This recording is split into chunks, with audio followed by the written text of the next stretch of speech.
very close on the tables. There haven't been too many teams that have just completely fallen off the mark and been on 16, 20 points throughout it. Even here, I mean, Twisted Minds with their 43 points, not horrible. Genuinely not horrible. I think we have seen teams do far worse in the past. But yeah, there is a bit of a differential towards that top side of the lobby. The Team Spirit, Alpha 7, Major Pride, as well as Mirror and Sejong. I think, without sounding biased, because I'm not, the Team Spirit, this is super important for them to stay in the top 3. We know, if you've been a Team Spirit fan for a while, you know exactly how badly they perform in survival stage. I think it completely gets to them and the pressure does become a little bit too much. I think coming off the back of winning a finals, taking a 3rd place or a 2nd or even a 1st here in PUBG group stages to go straight on ahead, that would be essential for them. I think that's the type of thing which will catapult them in terms of both confidence as well as ability to do well in those grand finals and even reach the grand finals. That could be. Well, that's definitely what they're looking for. Maybe they'll make their way to London, over to old Blighty. They've got a couple of games left to go first. Major Pride, same story for them. They are basically neck and neck, very close to MSJ as well. The fact that the top 3 right now are so close is still very interesting, right? Because it means we don't have a clear front runner in terms of top skill. And we'll have to wait for that to come on through. Alpha 7 running up the tables, though, nice and quickly, which is the sort of pace that they needed to bring after their first few days. So I'm happy that the Brazilian defending champions of the world right now from PMWC are going to be able to give it at least a good go, if not make it to those top 3. So I think for me, it's Team Spirit and Alpha 7 who have the most riding on getting into these top 3. I'd agree with you. I definitely agree with you. Alpha 7, it's much a case of we need to head through the grand finals, because even if you are Alpha 7, you can have unlucky days. You absolutely can have unlucky days. And survival stage takes no prisoners whatsoever. If you have those bad days, that's it. You're done. You're out.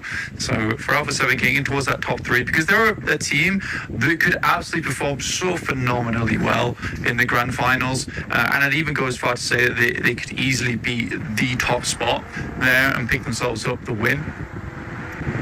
And really make this one of the best years of their lives. But for now, it's a question of who do they displace? Moments it's kind of a toss-up between Major Pride and Team Spirit. Even so, Mirror and Sejong is not that far ahead. And Mirror and Sejong, they haven't blasted through this group stage with unbelievable, undeniable firepower. It's been more of that tactical positioning that they've been able to get through. Not to say they haven't had good team fights, it's just they don't fit in that same category as maybe a Vampires or an Alpha 7.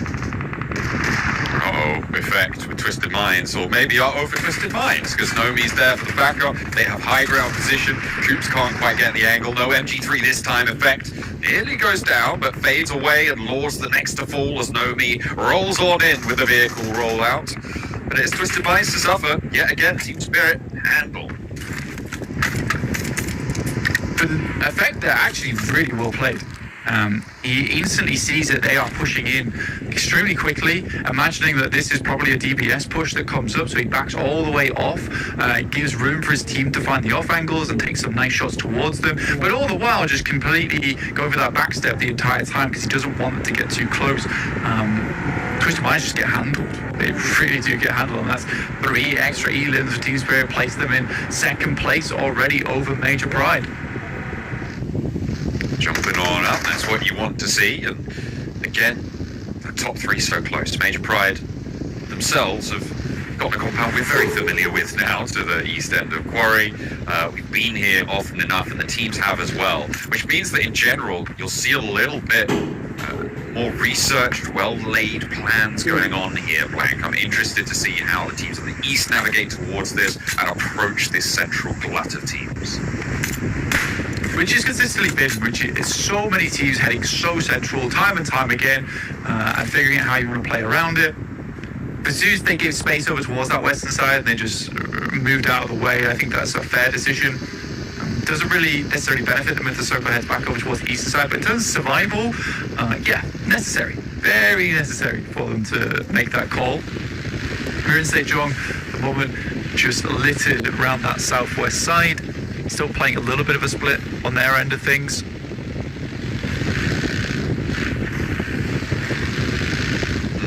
Okay, well, we're just on Everest right now. Gonna have to descend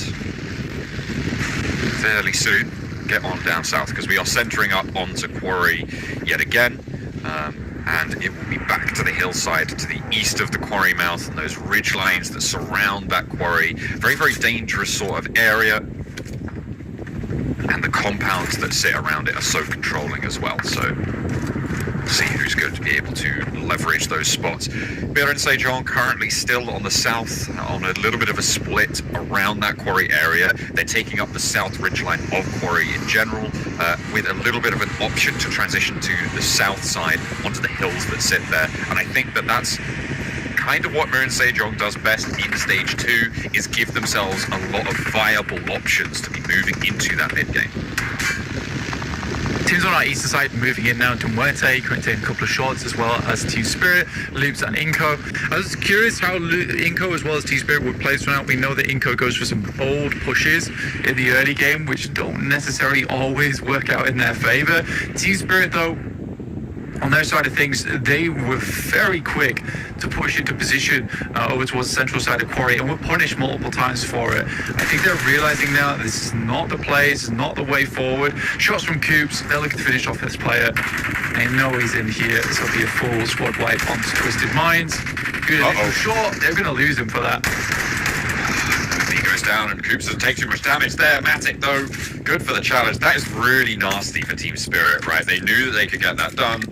But it's, again, it's going back to what you said about Nomi so far over the course of Group Yellow. He is over-aggressive. He doesn't need to step that far forwards into the fight without a backup to go for the trade-offs. They know it's only one player in here. You can just go 2 and 2 and you win that fight. Don't take a flush. Yeah, desperately frustrating for Team Spirit. That you know exactly what you got to do in that situation. I think losing a player there is what I would call unacceptable here at PMGC.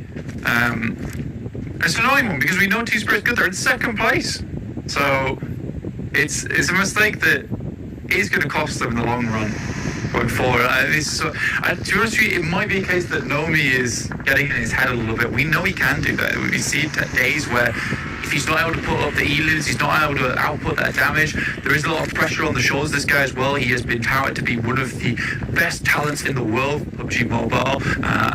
And honestly, at this stage of the day, you're in PMGC, you don't have to prove yourself anymore. This is a case where you need to play off the back of your teammates, because they're all very good in their own right. Inco over towards that northwest side, which is on a similar rotate to where Team Spirit is currently trying to get over towards, but they're now sandwiched between them and Loops. DRX taking shots uphill, trying to carve out their side of the circle because the shift does go up to that area. Laura, pretty happy with this one. I mean, descending late from Everest, playing in on the north side, this hard north shift is going to aid them somewhat in their pursuits. Zeus as well in a similar location. So if I had to take a bet, I would say that probably I would favour Zeus in that location, but they have to fight it out. Team Spirit against Mage Pride, their main contenders on the table, but not really much contention in this compound. Yeah, this is the worst news for them. Kitsune left alone. Drops the smoke outside, Matic's flushed out. Mage Pride just need to send a grenade in towards that location. It's game over for Kitsune. 5 limbs, not a horrible game. This is typically how it goes for Team Spirit when they have games like this. Is they'll put up some numbers. It's the best they can do.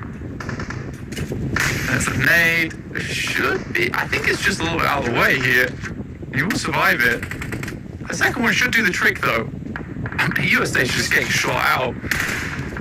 That's DX Asia across the way as well. They're taking shots at the window. They haven't managed to get rid of Kitsune, so we'll see if he can survive for a while. I mean, we've seen some miraculous stuff from Team Spirit players in the past. Maybe this is another time, but I just don't think so. Team Spirit actually getting the Desi, not taking shots. Okay, Kitsune is away. He's into the opposing building. They can kind of use him as a little buffer zone, to be honest, on this roll-up. It's a high prior compound. they could do. I think for Major Bright, they understand it as well. They want to get rid of him as soon as possible. They have 3 players. 1 player scouting out over towards that north side in AZ. Becca knows he wants to get rid of Kitsune, so sends up. Will throw some smokes in. They could likely take him on 2v1. Don't know if they've requested backup there coming through from AZ. I think they have. He's relocated back towards the team. Nate goes in, does a fair amount of damage. Becca has to back off though. Very low. I don't think he's got any meds. His team may be able to send some across there for them to stay healthy. A couple of Team Spirit players went down there as well, so there should be at least some meds lying around to try and resupply. Xavier, they're happy up the top of this hill. It's teams like Muerte who need to push in. It's Mil and Sejong out on the west side near Alpha 7 and Zeus that I'm really looking at here. I feel like that west side is about to pop off in these next few seconds, Mike. Yeah, Mil and Sejong has been playing quite difficult. I mean, they were quite unsure of what they'd like to do next. I mean, Hoxie as well as Final towards that northern side, looking up towards Zeus as they make their way in. Loops, though, find themselves in close quarters with Inko, who've waited out on this eastern side for quite some time. The Loops sweep on up towards the north side, and Inko take first knock. Are they going to be able to find something in response? Absolutely. Inactive looks for more, but they're trading 1 for 1 right now, blow for blow, as both teams 2 players down. Bettina and Rafinha both still up and in action. Should be able to get the spray, a nice break out wide, and that's going to keep him alive for a little bit longer. 2 players down, 4 Loops, 3 down for Inko. It's all up to inactive in a 1v2. Looks for the shot, but won't be able to find the challenge on Rafinha, who's able to seal the deal for Loops. They can res, they can get on through, but they've only got 15 seconds to do it. Don't waste too much time here. What are you doing getting in the buggy? Run to your team. I think that they circles quite fast on this side as well. I'm not sure if they can get this res off, but they'll try. It is pushing in 2 seconds, so I do think they've got just enough time to make this happen. RSG got with a nade here. Pretty easy location to send this in with the Xavier also getting involved. Will knock down Pusher. Bay goes down as well as Paraging comes in from the backside. A 2-way fight. The Xavier's taking control. These vehicles, man, it's bumper cars over on the east end of Quarry on the outside there. Lamborghini close to Eugene, but getting that healing done more important than getting the flush right now. Staying alive for a little bit longer. Tresley from the Muerte. Low, looking over towards Vampire. Worried. The Xavier closer to the middle of this circle though. And will be a little bit safe for the time being, but in comes MSJ. They've moved back down to the south edge of Quarry. They're looking to push in here, Blank. They've got 4 of their players alive. They want to extend their first place lead. Fair play to them as well. They are moving slightly further over towards the east as well. Loops heading over towards Major Pride Evo Station. Technically should have been knocked there. I'm not sure how he survived the wheel of the vehicle. And luckily for Loops, they stay alive. Major Pride taken by surprise and won't leapfrog Team Spirit. Which is very unfortunate. It feels like Major Pride keep having eliminations stolen away from them here. We saw it from MSJ on their Mansion Erangel position before. They've only got 1 elimination despite being the team to take the fight with Team Spirit. Those eliminations go away. I think it's the Xavier who was able to pinch those, and you can see they're up to 6 eliminations in the meantime. It's really unfortunate stuff coming through for Major Pride, as they just can't catch a break here to try and keep up those tallies. Again, they had plenty of time to see that roll-up coming, and it felt like there was very much not a reaction coming through from them there. They've just got themselves situated. You got to be quicker on the swivel. Look somewhat lost as a 3-man. Ola will lose no fear. The DRX taking some pot shots over towards them now. There is this central ridge to be played going forward as we head further and further away from Quarry. Yeah, that is a really big hilltop to take, and at the moment only DXAV kind of occupy it. But this fight, once it concludes, will allow a little bit of an opening towards it. It's kind of stalemating the east side right now, so Vampire wanting to break the shackles of this engagement and move out to the west with that circle. It's all the more pressing. Look at that move available for DRX as well. They have to be worried to the south side of the hill, but if you can take control of that ridgeline, it is a massive benefit to you. It's a massive benefit for everyone. Harame Bro could go for that. Vampires go for it. Loops could go for it. DXAV wants to control it. I think we're likely going to go down to just the one team as we have our own little cage match out towards the eastern side of the map. Teams are salivating over towards that position on the eastern side. That high ground is going to provide so much cover. The real question is, can a team make it there as four, though? Because the scraps are going to be unruly going forward. They will certainly try their best to make it work. BTR getting a roll up towards Aura. They then go for a Wild West sweep, and they are crashing straight into that position. BTR getting the better end of the deal. I think that might be Aura done and out. The crash for BTR works out. Do DRX move to third party? This position is in the circle for BTR, which means that DRX may look to try and take it from them, but that hilltop's still unclaimed.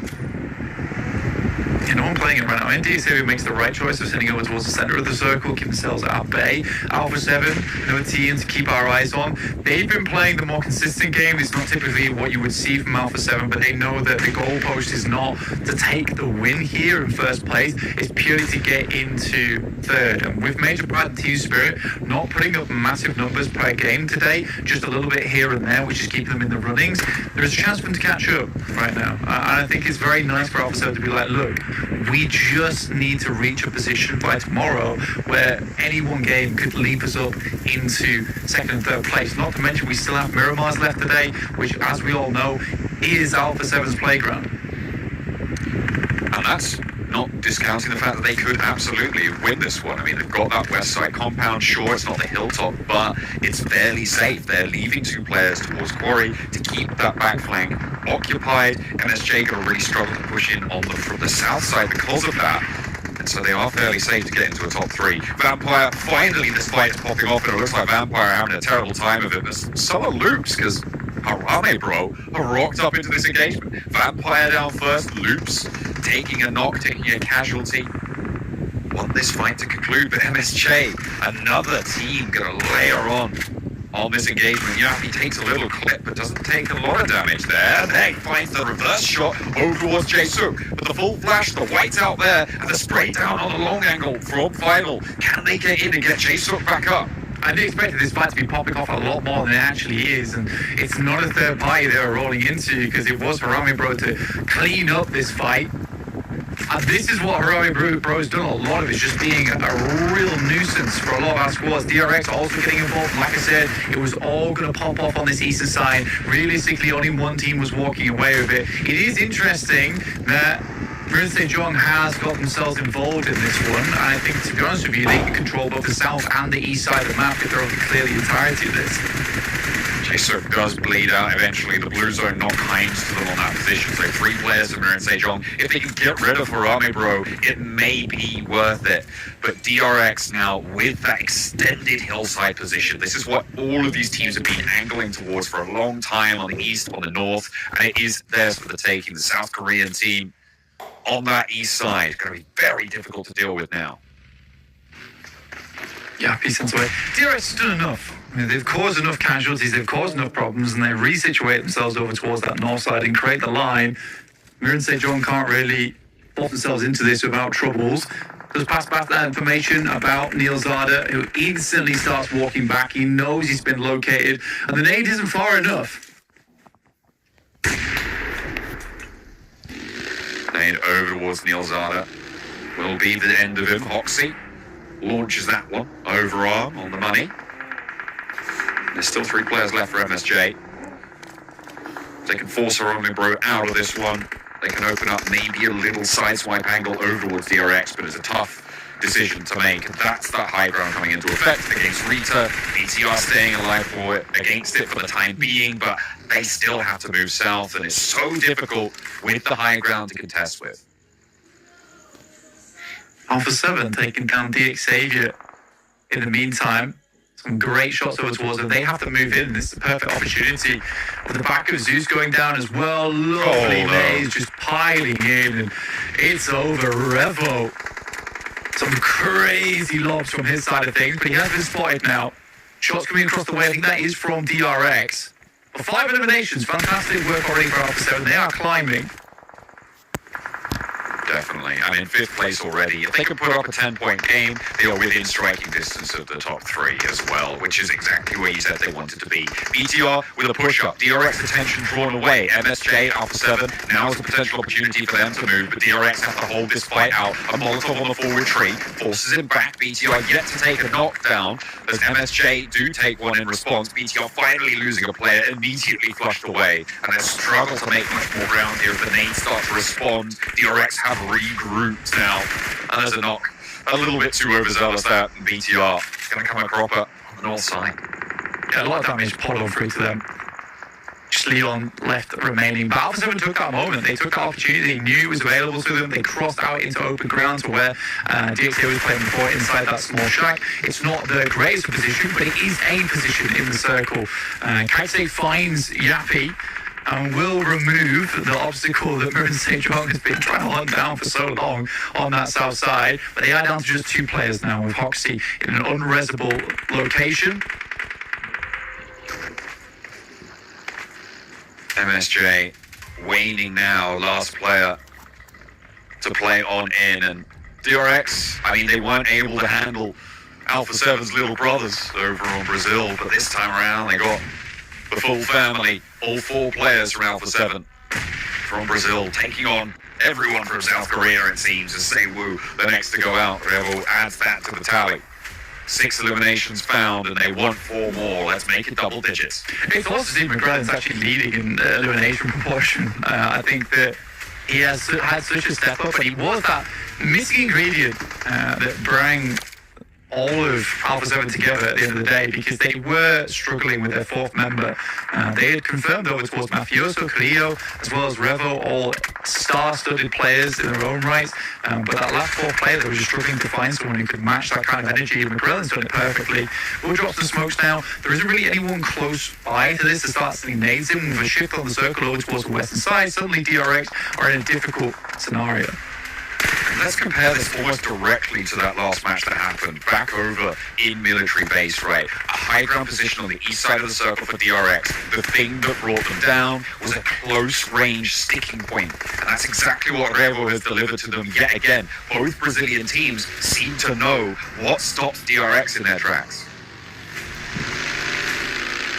I think that it was sort of BTR that ruined the day of DRX. This is a wild run out, but I like it. Understanding that Alpha 7 didn't have too many places to play, so they likely wanted to get some forward scouts, and they're all over the shops. They isolate one player, they find a win elimination, but there has to be some backlash coming through. It's not quite there as DRX do not take a knock.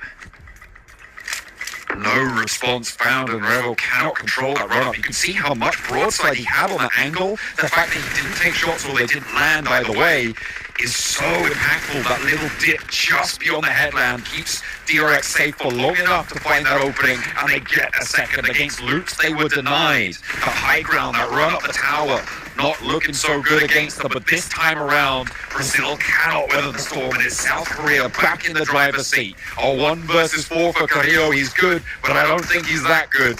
Very few players in the world are, and the nades are going to come through. The Molotovs push him off the tree, and down he goes. It's South Korean time. Yeah, it's... I don't know what that means, but let's go with it. I think I just came from DRX, to say the least, and yes, it is South Korean time. Let's clocks forward a little bit here. Oh dear. Yeah, fantastic stuff from DRX. Again, this is something that the guys over on Alpha 7 tries to do quite frequently, is to create a lineup. They see they're quite disappointed with themselves there, and it's purely because no one's really challenged themselves on this. And this is the evolution of South Korean teams, because they're very passive in the past. But that was a necessary rollout coming through from DRX. They spotted that they were quite splintered across the map, and I think it was a very greedy low counter play, with all the players quite confident in their ability to take those off angles, and DRX instantly shut that down. Let's head back over to the desk. It's South Korean time.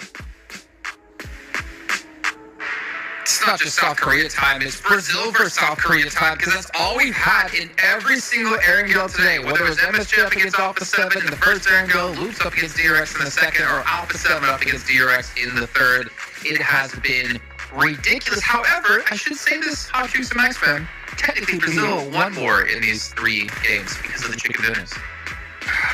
I mean, it's true, but I just find myself constantly saying, and it's as crazy as I am, I'm just always saying like, hey man, Brazil crushed it. But South Korea. Well, actually, South Korea. This time we can say DRX crushed it, and still South Korea. But Brazil. Yeah, but Brazil. You know, like, man, what a crazy game. DRX. Perfect time, right, to get a chicken dinner too, because you got two teams that are holding, both third and second go out early. So this is going to get them that much closer to getting one of those grand final tickets, Max, man. It's going to be a crazy showdown, especially tomorrow. Oh, it's going to be fantastic. Yeah. I would hate to be D plus Kia right now. Oh, Crew Green comes around and they're like, we saw two South Korean teams do fantastic. They both qualified to the grand finals already. And then D plus is like, no, please, not me. Don't look at me. Just like that Kermit the Frog meme when he's looking out the window and it's raining outside, like, I should have been there with them. But it might be happening in their group. They might do well, but hopefully that's going to build them a bit of confidence after how good MSJ and DRX have been performing in this group. But DRX, I would have to say, this game, very passive early match, but the late game when they got especially Hodrix control of that high ground spot against BTR, against MSJ, against Alpha 7, they were just obliterating everyone the moment they got access to that hilltop. So that was definitely the game-winning spot for a majority of this match. For DRX at least, though, Hot Jukes, they took that for a purpose, because Bigatron just had a fight as well, where DRX went for the third party, and DRX were able to punish BTR and then, of course, maintain the high ground position. And that's what I'm saying is, like, DRX, so smart. They understand what is the best spot in this map, and they fought BTR. For a second, I thought BTR was going to be able to sneak up on them, and it's really fortunate that every other squad was just too far away to even possibly third party that. So since DRX were able to take them out, they had that high ground lockdown, and it was just GG afterwards. I mean, perfectly executed, though. I feel like, Hodrix, we've been finding a new appreciation for the IGLing and the synergy of these South Korean teams, for both of them. Dude. They were a little bit split on that mountaintop. The instant they just have an idea that BTR is coming their way, they just get a little bit of info on them. The regroup is instantaneous, and they can just defend their position so effectively. They've been doing it now 2 games in a row, pretty much, over in that Sovnovka finish, and now in this match over on Cat Hill. That reaction time is scary on this stage, man. I mean, even Alpha 7 couldn't deal with it. It's just the team fight ability for these South Korean teams right now are just looking second to none. I mean, they're just so strong. When they get together, the way that they hold each other's angles, pre-fire, grass, corners, it's so difficult to beat. And it's a skill that so many teams try to replicate, but it's much more difficult than that it is said, because the timing has to be, like you just mentioned, instantaneous. And these South Korean teams, they got it down. I do want to actually give some credit to Alpha 7 here, because, Max, as we were watching the game, we were talking about the 2-2 split they were running and how it gave them really good anchor points to jump off to, depending on where the zone went. Yeah, there are 2 players over in the northern side of Quarry, which is a really good high ground position to scout and also maybe shoot if you've got mini 14, which Mafioso typically always has that mini 14.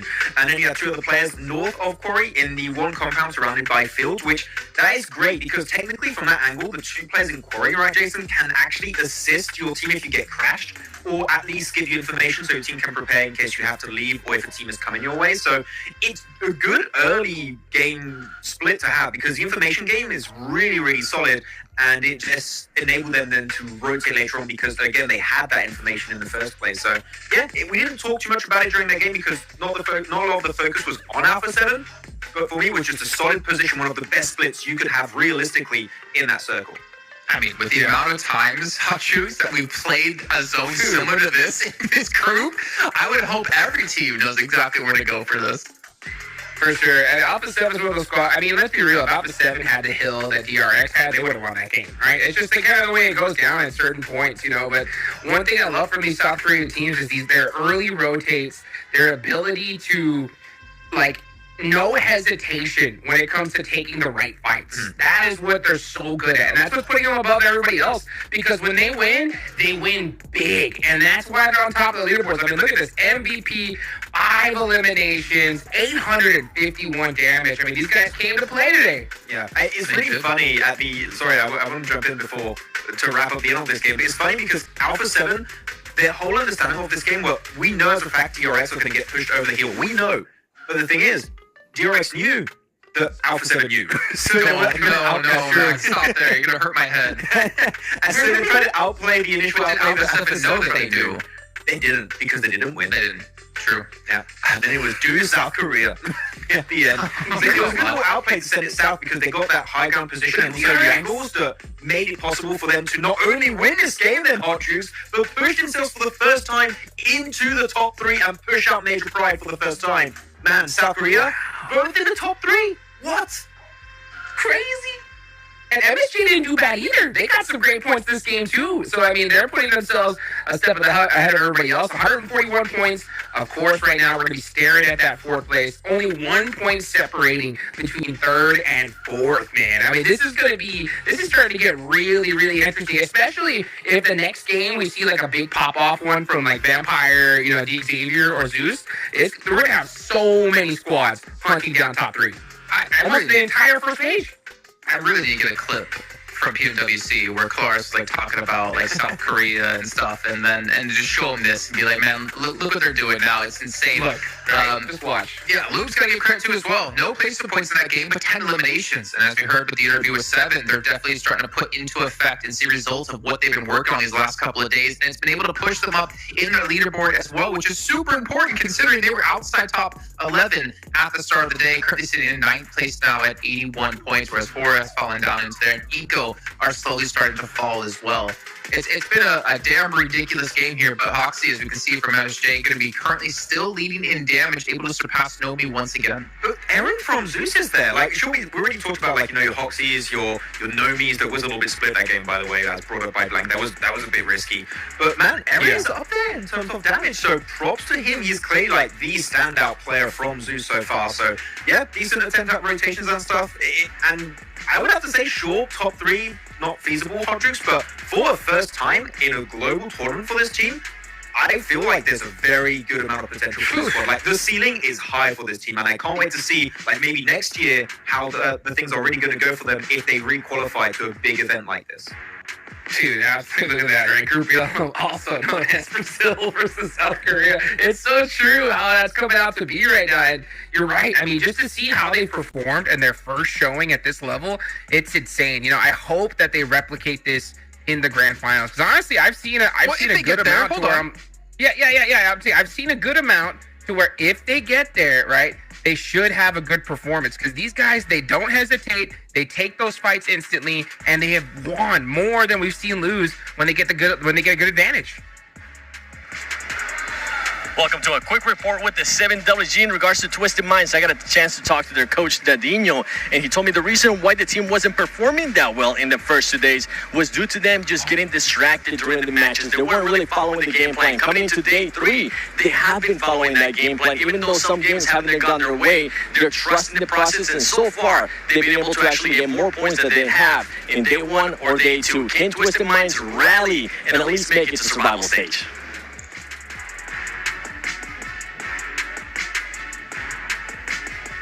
Well, that is the question, and that is something we've definitely been keeping track of throughout these last couple of days, as we've been a little bit harsh on them towards the first 2 days, but we're starting to see some signs of life, some sort of synergy coming back into the team, as you pointed out, Max and Hot Shoes. They were looking like they were able to take some of these fights finally in a good amount of coordination when we think back to their fight versus Vampire, and of course, Coops had an MG3 on the side.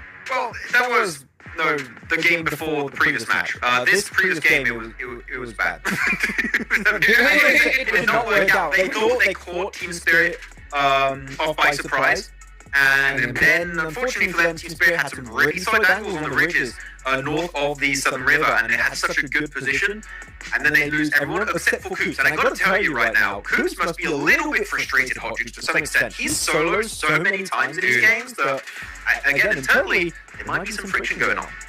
Oh, I mean, there has to be at this point. I mean, these guys are definitely rattled. I mean, to be so low on the leaderboard with the expectations that they had. I mean, we saw them, just choosing where they thought all the other teams were going to place. And, man, I mean, to be this low on the leaderboards at this point, I mean, they're last place.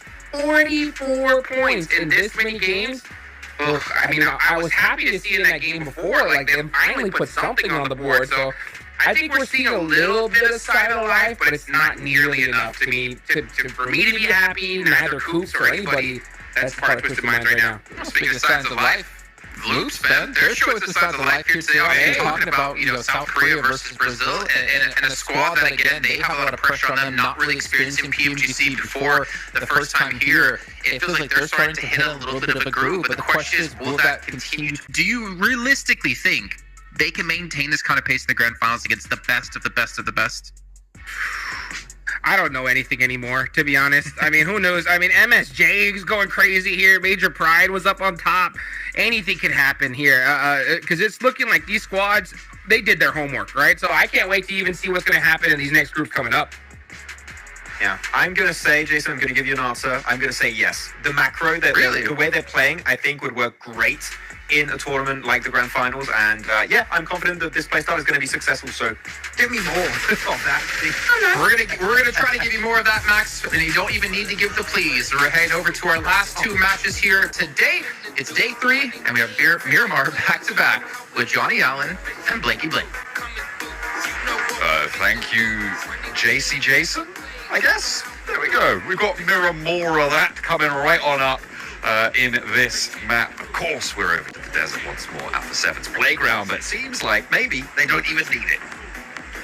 No, I mean, they've been playing quite well so far. I think that when you look at Alpha 7, their game plan has just been consistency, put up those points.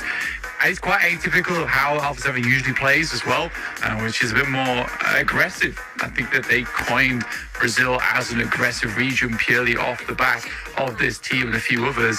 But it's nice to see. It's really good to see because I think Alpha 7 definitely has their eyes on the prize here, which is to head to the grand finals and show off their skills there. Right now, this is just a minor roadblock in the way of doing that. Other teams aren't doing so hot in that category, in that variety, but still in here with a shot. But yeah, fantastic to see. We have 2 South Korean teams at the top of the tables in both first and third place, and they both really do deserve it.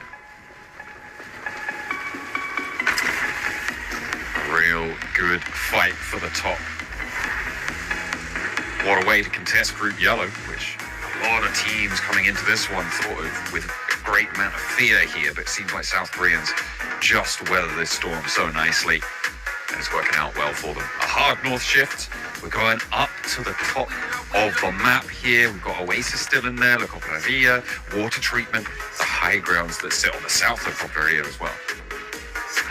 Which is cool. I always enjoy heading up towards this side of the map. A lot of high ground involved, a lot of positions to play on this side of things. If you are a team that sends over towards the north side of the map early, you do have that advantage of being able to claim some of those highest spots in the game early. It's a bit of a trade, though, really, what you have to do, because if you want to claim one of those positions, you have to loot really fast. You have to loot really, really fast. And the playing path does somewhat alleviate that with the plane heading up towards that northern side. So I think for teams like Duarte, they should be able to get enough gear on board to be able to last out on a high ground for quite a while. That is always the difficulty. For other teams in the lobby, there is nicely a wide wrap both on the west and the east available. So this isn't the hardest of circles to get towards. DRX from the east side, wanting to move their way up at some point. Not a huge hurry up on them just yet, though, so we'll see what path they go for. Inco over in Picardo, RSG out to the northeast of it, BTR on a little bit of a split between El Pozo and San Martin, with Alpha 7 taking up El Pozo itself. So teams obviously very entrenched now into their drop spots and happy to go for this north side split. Miran Sejong over towards Campo Militar and Tierra Bronca. They can sweep in on the north side, but what will they find there? How many teams are going to get in their way early? That's a lot of what Miramar's about, is just moving early, getting to positions where you can play off the back of it, because that stage 2 shift is pretty drastic. A lot of our teams in PUBG Mobile, they will kind of do this, which is just loot, keep things pretty calm, pretty chilled out, not move too far, because likely the next circle, it could be dead center, in which case, you could get a good spot. I mean, for Zeus already, there is a ridge over towards that eastern side, which they can completely take the advantage of, which is why they already have Rita sat over that way. But yeah, stage 2 is always when you will see the most movements coming through, which is in about 4 minutes time. Major Pride Southeast have been a little bit quiet today, and they've had some moments where they've gotten deep into games, but they just can't add up those elimination counts, having them stolen away time and time again by MSJ, by DRX, by everybody in this lobby. And now they're in 4th place. They're out of the top 3. Somewhere we didn't expect them to be competing for at the start of this group, but certainly where they are now, along with some of the best of the best. But the top 5 is really where we're looking to be able to select 3 of these players from. Come on, stop arguing. What's going on here?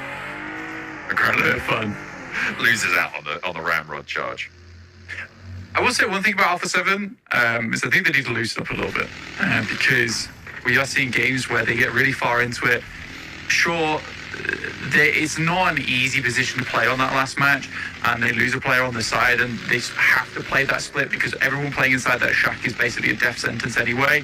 So that was their one goal. They had to play off angles. You see them take that 2nd place. They didn't do badly. They're still climbing. They're doing really well. They don't look happy about it at all. And I think that comes from a team where, again, there was a lot of expectations of them. But I think coming into PMGC, I do want to see a bit more happiness. I don't want to see cheers and high fives only when they're winning chicken dinners. A 2nd, 3rd place like that from a difficult spot on the map, that's very, very well done. And that's the type of mentality that can actually hurt you in the long run. Yeah, absolutely. Something that you need to be keeping on board. Teams are starting to make their way up north now, Blank, and we're on board with Harame Bro, who are behind BTR. They are in this first circle, but they'll probably want to be getting a little bit closer to the middle. I wouldn't be too surprised to see a team take the high grounds near that Creative Fields position, over on the east side of it. A little bit of an opening there on the map. DX Xavier could be the team to go for that. The concretes, where Harame Bro are going to end on up, just on the northwest of Saint Martin. Just behind BTR, who are going a little bit further in, but just towards water treatment, not quite going in there. These are making that wide wrap that I spoke about earlier. And like we will see Team Spirit and RSG do something very similar here. Head up towards the northern side. So Moite's not in a bad spot, though, on the northeast. DRX are encroaching on their spot. They've located a weak link, and they're about to break it.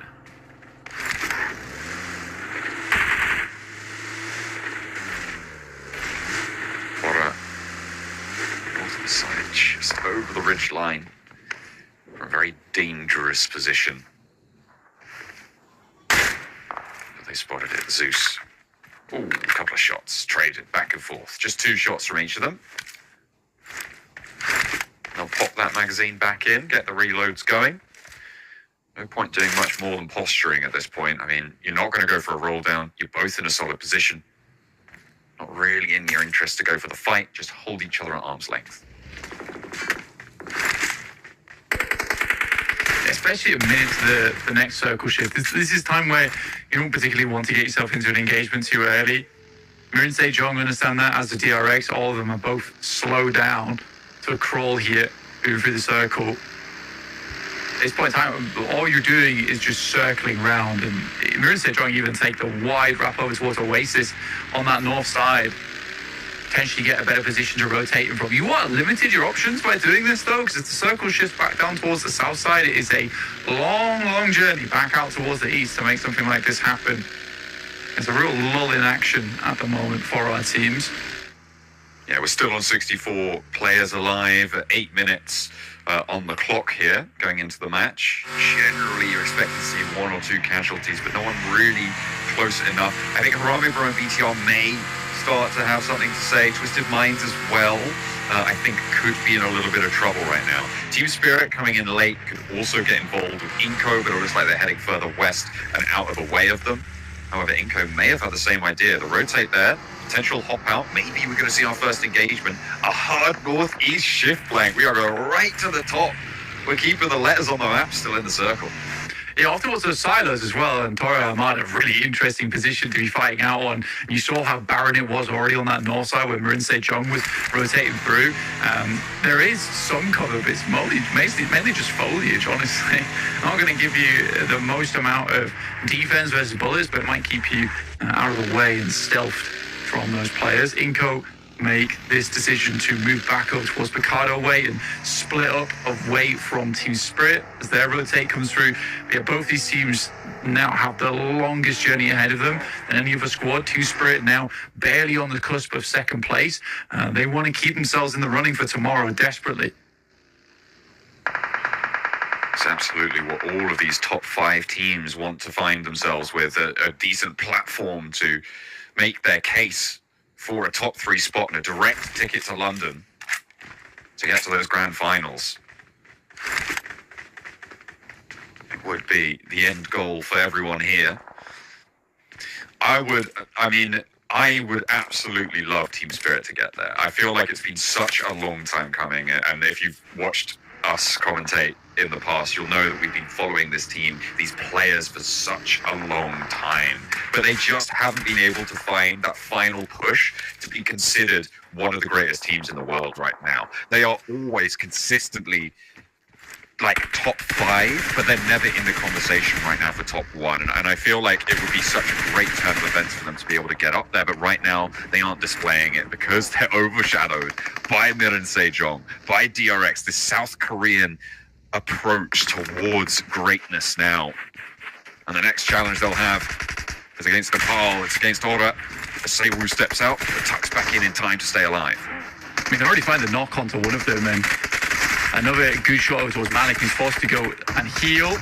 Good shot from Seiwu directly into the muzzle. And I think this is somewhat over now. Bahara, very good hold from Mirin Sejong on this north side, which again cuts out even more space for them to play, which is something that Mirin Sejong absolutely loves the sound of. More options for them. Hoxie goes for the disrespect and runs down one of the players. Saves ammo, I guess. Yeah, you've got to be economical where you can be. MSJ still with one player left to handle. Little stunner on the underarm there for final. Swings with the UMP, but doesn't go too far. Seiwu, disciplined as well. Just a little peek, knows he's coming to the corner, calls it out. Jaesuk ready there. Excellent team play on that small engagement. You can see what we've been complimenting MSJ for, right? It is not getting too aggressive with it. It's not getting too bold with it. They are just playing by the book, even in these small engagements, which is exactly what Team Spirit didn't do last match when they lost Nomi early. Yeah, again, it's one player. You force them out into a location where there's an easy sideline to be taken. You don't even have to invest all that much for it. All they did was just throw some stun grenades and kept peeking out the side, kept them confused. But yeah, the teamwork there is definitely the one thing to look at. There's Lepar, once again, going crazy for BTR. Unbelievable player. Both of his elims get sucked away by Hands and No, but we know exactly who the real MVP of that fight was. Major Pride, though, shots over towards Mirin Sejong as they wrapped round on the north, John. Ooh, okay. A little bit of a scrap at the top of the map, the top of the tables too, as Major Pride lose first, but take a turn at the punching bag. It will be final to receive the damage there, go down, get flushed away. Major Pride with a resible position as well, meaning they can go on with 4. Mirin Sejong, they're on 2 players alive now. They've had 2 of their players knocked out, and this is not great news for them. Yeah, they cut them out as they were about to split off, actually. It was quite a fortunate timing for Major Pride, but a couple of really good shots, and for Mirin Sejong to recover that situation, very tough indeed. Now BTI continues on their spree, finding Levi's, but Hansel not long for this world as shots come up from the sidelines. That's from Alpha 7. High ground on that south side being really difficult to handle, but the hop over, DXavier draw Bigatron's game to a close. Unfortunate, but Alpha 7 played that third party. DXavier, I think someone did just get flushed there. I think Lamborghini, he did get taken away, which is unfortunate because they were on the right track to be going for a full 4 recovery on the northern side, which could have been incredibly powerful. Alpha 7, though, the oversight that they had onto that position, you saw there, the shots that they can take down are devastating. Yeah, Mirin Sejong continuing to get cut out. But yeah, Alpha 7, from that high ground on the west, they have had a great time of it so far. They have a ton of influence over a lot of these fights in the game, and they're making sure that they are having influence over them as well. And it's something a lot of teams do struggle with, especially in the lower levels of play, which is once you have a position, you need to capitalize off the back of it. Alpha 7 understands more than most right now. Their position is, it's not here forever. Right? It's not sticking around. Circles like to move away from them, so as much space as they can create for themselves, at least over towards this northern side versus BTR, and now DX Xavier is more viable paths for them in the future. Inco getting Nenebete back up on the southeast side. Next circle coming on through. Goes northeast again. This is a pretty tricky area on the map. Like that high ground on the west is going to be dismounted, but you've got some flat terrain, some downhills to deal with now. I got that boy up here as well to Maroon St. John. I'm surprised by that, but Jason knows that there is a chase happening. Major Pride gets the scent, see the tracks, and attempts to finish off the last player from Maroon St. John, but he's having none of it. Sends away. It's a bit further forward. Not sure how long he has left as the hourglass is slowly ticking away for him. Still alive for now. Just about. Goodness me. Getting across the road as well. Vampire sit in a very high priority compound right now, Blank. There's a little bit of high ground that sits to its north, but in general that's not going to be too much of a danger for them right now, and they are likely to be seeing the late game here for Vampire. The question for me is that south side, who's going to conclude it there? Team Spirit still have 4 players, and with Twisted Minds not really doing too much today, again, I think they're going to be very vulnerable to that approach. Xavier caught off by Tresley from Muerte. Looks for a second, does find it, and Tresley holds it down on the front lines. And Xavier is pulled apart at the seams. Very unfortunate.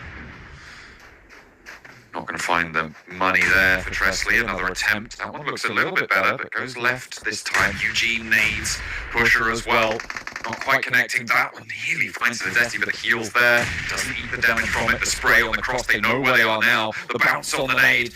Nearly finding it, but Tresley takes one back from Levi's. 2 players from DX Xavier. 4 alive from De Muerte, but that rotate out wide. They're looking for that high ground. A push out towards the circle from Footsman is going to allow them a little bit of sightline priority, but they're losing the players in the warehouse in the meantime. The Detti moving up for the flushes. Pusher moves on into the crate, so they know he's made it in.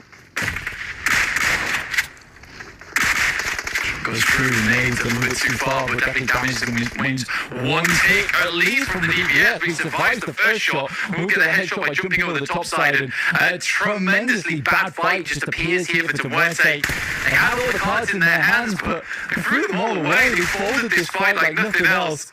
One player goes down, now it's all up to a Detti here, who has to back out, get the first aid kit. It's a good thing he did leave when he did. So the nade explodes underneath the windowsill. They know they have to back off here. The nade's covering off the door. That's exactly what they needed to do. Levi's, though, can crawl through. They are out of the zone just now, and hopefully looking for that res. Oh no, a shot from Alpha 7. And now the Detti's forced to go for the fight because he knows there's an off angle. The cross, did Boostman catch it? Does he know where he is? No, apparently not. The DPS blunts his blade, and that is Boostman going down last. De Muerte swept aside by 2 from the Xavier. At 2v4, it's gotta feel horrendous to look at there. Team Spirit taking casualties, likely Nomi is not getting back up. They might be able to pick up Kitsune in the process, but they were looking to take shots over towards Twisted Minds, but Luke saw their opportunity, flew on through. Saw need to find themselves a knock here to provide themselves a bit of space to work with, a bit of breathing room. The circle is moving. This is a horrible time to take a fight. The blame is not on Luke here at all. But they did attempt to go. Oh! Hello? Where did they go? Straight over the top and immediately down to the floor. That was a little bit too quick. A little bit out of control from Loops, and they lose 2 of their players very, very swiftly for it. They didn't have too many options than to go fast, but I feel like that was a little bit of a lack of vehicle control. Don't think they expected it. How's Rafina remaining? These guys have the lowest damage on the team as well as impact-wise. I'm not expecting to do too much. I think Team Spirit is very happy just to continue forward. They don't need to get further into this circle. The backstab potential is there from Rafino, which is going to be awkward, and Alpha 7 will clean up on that fight into Murte and DX Xavier, which should not have gone the way of DX Xavier at all. Some pretty scuffed grenades. I think when you see it's just one player, instead of trying to get the nade on the finish to get the Reno, just send out as 4, dude. They had the time to make it happen. There's the backstab I was talking about. Isn't quite able to finish off Matthew, but there's more shots pouring in through from the side. Yeah, Twisted Minds and Vampire all with their sights set down towards Team Spirit's approach, and you just can't make it through. Matic goes down as well. Team Spirit left with just effect on the forward position. Has got a rock and a vehicle to cover his side. As a solo, he's in the circle, and Rafinha has to make the dash that was already done. It's not going to work this time. Twisted Minds, I mean, sure they're all alive as 4, but where do they go from here? At this point, the only option really is, well, there's 2 options, right? You go for a wide east sweep, try and take the high ground by the silos, or you crash straight into Vampire. Inco, inactive. 4 players still alive for this team. Arguably made a better rotation than Team Spirit were able to do, but now they found themselves in a tricky spot. Trying to provide cover for inactive. Along the way, good shots for the Mini 14 though. Tons of damage through on towards Major Pride. Almost pops AZ at the back too. Elementrix pushed back behind the silo as well. No chance you get back up. He's immediately flushed out. Inco doing well so far in the engagement with Major Pride. Elementrix is isolated. They know where he is. A nade in from Vitali. Looks a little bit long there, but does catch a bit of damage. Elementrix can't hold as far forwards now. And another one to follow it up. Looking for the damage, but again, not going to be able to find it. Major Pride stay on as 3. They are in this next circle. These are the silos that Twisted Minds may have an opportunity to rotate up towards if they don't want to step foot into the Vampire compound. That compound has lost value at this point in time. It's still great though for controlling the south side of the map. Major Pride though would like to get some more points on board. They have overtaken DRX, but as 4 players on this southwest side, they're likely to continue on this game for a bit longer than potentially Major Pride, where these sightlines from RSG on their west, and they still have to push through Inco underneath them. Yeah. The big position right now, the north side of the circle, the high ground for Alpha 7. They can transition across the road. They've got 2 of their players already across. They've got a couple of those buildings as well. Those ridges are good. As soon as that east side conflict concludes, which it will have to now with the circle, they're going to have to push off of it. Alpha 7's position goes way up in my estimation of strong positions here in the circle. Obviously, you have to deal with RSG, but if Alpha 7's form continues, it shouldn't be too bad for them. Yeah, the main competitors are Zeus. I think for Zeus, you really are looking to take that northern side of the map. Oh no. Fantastic nade from Vampires. Doran last left alive again, but bullets pour on through towards their position. Lovely regroup there. Rob's the last to fall. The nade bounces away on the impenetrable armor of Vampires on the south side. The crash, I mean, it was done and dusted as soon as Tony K pulled the pin on that one. Yeah, it's unreal. I think he actually just bobbled it over the top of the wall, so it stopped quite short. It's been a weird one because I think that looking at a lot of the nades been thrown throughout the tournament haven't been quite as slick as a lot of the ones we saw in the past. That's Alpha 7 taking shots over towards Zeus, already finding the first knock onto him. That might be a game over type of play. I mean, Mafioso does go down, so potentially it's a bit of a regroup possible. Jasuk spotted. Maybe around the backside. Wow. Feels the heat on his heels. And actually takes a shot over towards Rita. Gets the knock there. Looking for a little bit more. Takes some damage, but the healing's good. The Molotov to force him away, but he doesn't quite have the sightlines for Maniac to get in there. And he might have just been able to get a little bit further into this one. Ooh, this is nasty. MSJ really want to hold on to this top spot. They've got 4 limbs, they're getting late into it. There's Team Spirit out, spotted, I think, by DRX potentially. Or on that northwest side. Alpha 7 might fall prey to RSG's backstab, but they're playing it really slow. Making RSG currently in 15th place. It's just in terms of pitting those 2 teams against one another, especially with RSG on 3 players, you would not expect Alpha 7 to go down here. They had great control so far, though. comes to 6 eliminations. They managed to regroup their knocked player on the far side of the road. They drove out, grabbed the down player, put him in the back seat, and brought them back into the fold. And this is that high ground that I was talking about now. RSG looking to try and compete with Alpha 7 for it, but as soon as this fight concludes, Zeus are no longer in the way. Alpha 7 once more have that massive amount of control. Major Pride may look to send into RSG here and try and sweep through. It's one of the few viable rotations that they've got available to them. There's not much more that they can do because Jason currently holds basically the only other viable position on the northern side. It's not really all that viable either. Alpha 7 peeking over the top, coming face to face with their rivals at the moment, DRX. We're on the low ground.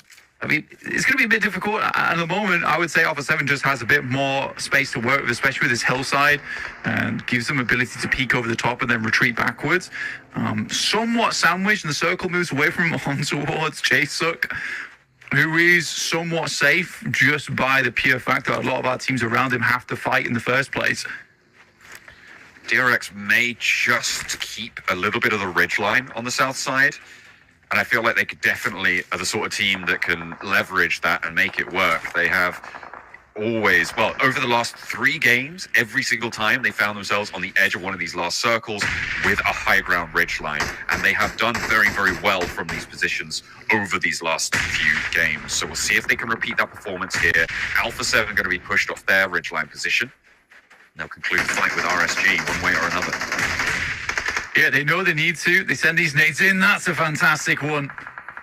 Knew roughly where he's playing, and that limits RSG to 2 players, and the 2v4 possible for DX Xavier versus Demuerte, but I don't see it happening.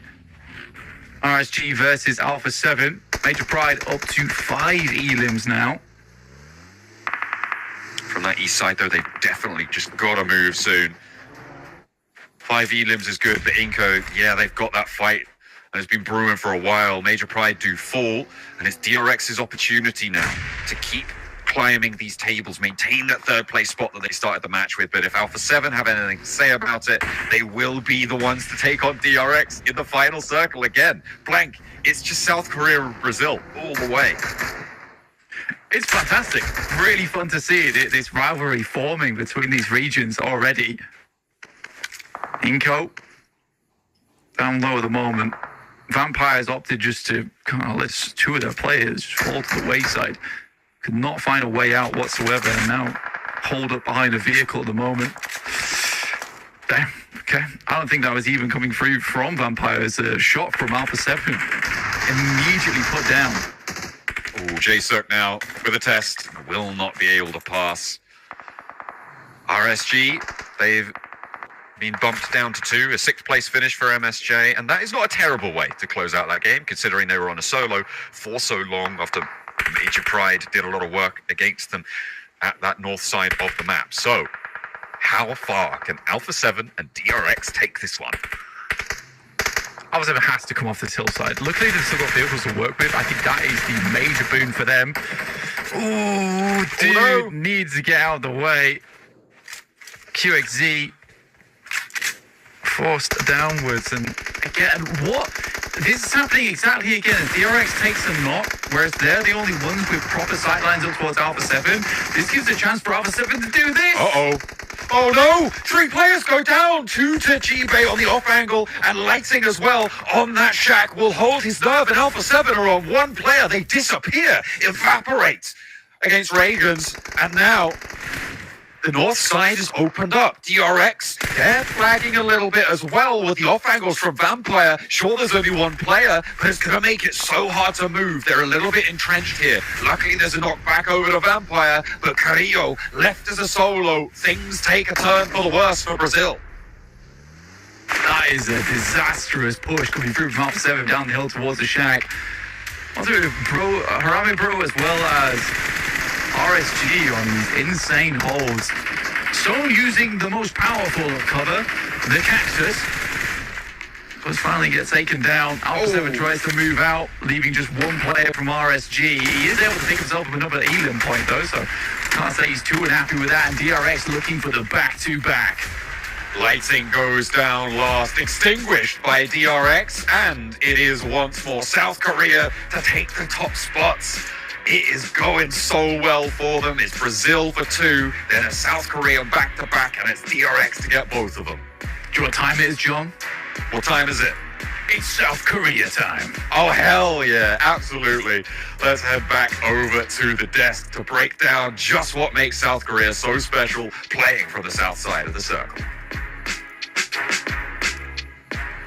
Well, I'm not very sure if those two things are related, but one thing that is related is that South Korea came to play here at this year's PMGC. My God, if you told me DRX were going to be able to pull off this kind of play, I can hear Colors all the way from, I think he's in Thailand. I think so. Saying, no way, that's not possible. But oh my God, what is going on with this team? This is insane. Like, we're gonna have yet again, even though Major Pride did jump back up in the top 3 at before DRX won this. I think we're back to 2 South Korean teams in top 3 again. Dude. Second place. Chicken dinner. Another chicken dinner. DRX just got into top 3. And then they win the next game in Miramar with only one more left to go, Max. Another one. What is happening here? I mean, South Korea is just going crazy. Absolute madness for this team. They're looking so good, both of them. Like, this time around is DRS. But as you said, Raydrux, second place into a chicken dinner, into another chicken dinner, 3 matches in a row. Now that is what I call momentum. And to be honest, this game, looking back on how they rotated and stuff, Drux, it didn't even feel that forced. It just felt like another day in the office for them. It's just, yeah, we're just going to play our game. We're going to get to the late game. Alpha 7, we know they're not going to make a successful transition down that slope into that dip. So we're just going to hold our position and get an easy win at the very end of the match, man. DRX just became a threat today for the throne. And I wonder, MSJ, can they hold on to it? Because their other South Korean team is gunning for that number 1 spot. Oh, man. This is crazy. Look at the damage taken for small This is players, man. ridiculous. It was just so one-sided every time. What? 27 damage taken, 45 damage taken is ridiculous. I mean, these guys, DRX is one of those teams that if they get in a good spot, and no matter who's going in front of them, they're going to win that game. So, like, oh, it's so crazy to see just such constant performances at this point. I mean, this is PMGC. It's not like this is, PMSL or PNCO, right? I mean, this is the best of the best going at it. All 16 teams, if they get into a good position, could definitely take it home. And for DRX to pull off such a consistent performance at this time, I mean, these are basically some of the championship rounds, right? Yeah, exactly. I'm just having a really hard time to realize that this is now 4 games, by the way, Jukes, Jason, that we've had Brazil, South Korea, like, making it to the late game in some way, shape, or form. Like, we had Alpha 7 and DRX again in these games, just being hyper damn consistent every single game, it seems. So, I'm not sure. Even this game, Jukes, I know you were talking at one point about the little bit of a weird initiation from Deep Xavier to Muerte. I know you weren't a fan of that one, but it doesn't matter what happens over there because Alpha 7 just come in and sweep the entire place clean, squeaky clean. They are just Mr. Clean right now at this point. Look at that. Look at that. You know what? It's like you just said, right? Yeah, in South Korea did great. But Alpha 7, though, right? Now we're starting to see Brazil do a little bit of something, but, I mean, it's still nothing compared to the dominance we've seen from South Korea. At the end of the day, there are so many other teams that are going to be pretty close to trying to getting into that top 3, but when you got teams like DRX performing this consistent, it's going to be really, really hard to get one of those tickets to the grand finals, Jason. Max, there's something we also have to mention that you brought up, and I don't want to steal it, about a certain player on DRX's side that I feel like we need to hit on here, considering the stage we're at and the performance DRX has been having. Yeah, it's going to be Hyunbin. And we have to say, this player, this is his first year as a professional player.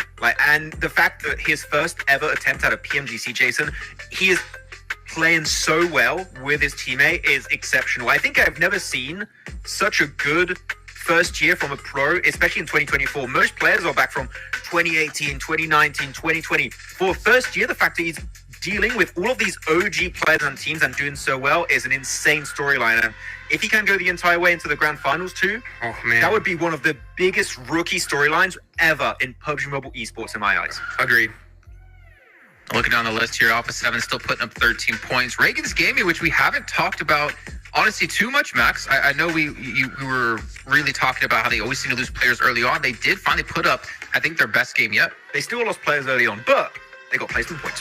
Yeah, That's we'll all I take really care about here, Jukes. It's good to see RSG. We saw it many times, Jukes. They can win fights, right? But we just need to see them survive as 3-4 players in the late game to have a confident win. I know they can get it. They just haven't quite pulled off the plays yet to get in that kind of situation right now. Yeah, RSG is just hunting one of those tickets to the survival stage at this point. That's going to be 11th place. Currently, well, prior to this game, Inco was holding on to that with 77 points total. And then RSG with we're in 15th. So that's going to be still a lot of work left to be done. But man, this is the guy you were talking, Max. I mean, look at that, 3 eliminations. What a performance from this player and the rest of DRX as well. Absolute menace on Battlegrounds. I already talked about what I wanted to say about Hyundin, but throughout the stats, he's just so impressive. I would love to see, I might even try and check it out at some point to try and get the numbers. Which players are currently competing for the MVP? You got Hoxie, I think Hyundin is going to be up there too. I'm sure you got Alpha 7 players like maybe Revo. But here we go, Wow. still up there. Top 2 teams are from South Korea. That's history in the making here at PMGC. Unreal. I mean, it's only kind of fitting when taking a look at maybe another esports title that has their world championship going on right now with probably the most known player in esports doing extremely well. Faker would be proud. He would be proud indeed, man. 2-point difference between these two teams, 3 chicken dinners for DRX. As you look down the list, though, that means Major Pride and Team Spirit have been pushed out of top 3, especially with Alpha 7 able to get themselves in there. So if we stop right now, again, to remind you guys at home who haven't joined us throughout the entire show, it's top 3 goes straight through to the grand finals once we're done with Group Yellow, and then it's 4th to 11th will go to survival stage. Every team there below that is going to be eliminated. We do see Vampire have moved up a little bit here into 6th place. Team Spirit have been, I wanted to say, a little bit quiet today. Major Pride have kind of been a little bit quiet today, but it's also weird to say Major Pride have been quiet because it's hard to replicate the performance they've had in the first 2 days. Hey, good to see RSG move up a little bit too. 67 points there in 13th place. They're trying to hunt down that 11th position. No, not that much of a gap left. Was at 13 points, so they could definitely try to cross that here soon. But in that first stage, we saw a little bit of a disparity there from, I think it was from 5th and 6th place. Yeah, 5th and 6th. So that point gap could definitely be troublesome. So I want to see in this last game coming up, Max, right? Squads like Vampire get a good solid game under the board, because Team Spirit off and on, but at the end of the day, only one more game left. They could definitely catch up. I'm really starting to look at BTR. We didn't talk about them too much today, but we did know they had some player rotates, right, going in and out. We talked about it earlier, right, Jukes? I'm not sure it was really needed, but okay, but it doesn't matter. We're going to focus on these guys. I just saw the graphic. So Revo, currently the top player of Alpha 7 and able to survive away to the almost 21-minute mark. Like, it goes to show the rotations here are working hot juice for Alpha 7. They get to that late game, and they are a threat when they get there. I mean, Alpha 7 is getting to that late game, and they're doing a great job. I mean, Alpha 7 is just doing Alpha 7 things at this point. It's just, they're just getting outperformed by these 2 South Korean squads. I mean, there's just nothing else to say. I think if Alpha 7 gets in a good position, like we saw DRX in a couple times here, I mean, they're definitely going to pull out that chicken dinner. So, I mean, tomorrow is going to be an absolute battle to see who's going to win this, because it's really anybody's game. I mean, I'm going to say this for chat. Now, chat, let's have an open heart-to-heart moment here, okay? All right. I know you're all fans of teams from your own regions. You're fans of players from your own regions. But let's just be unbiased for once.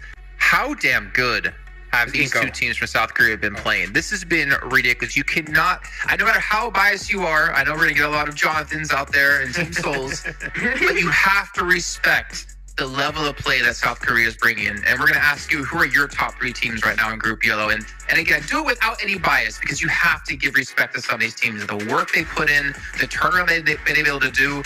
I mean, Mir and Sejong, again, they only qualified for PMGC like a week or 2 ago. They haven't had a ton of time to prepare specifically for PMGC, and yet they're running this themselves.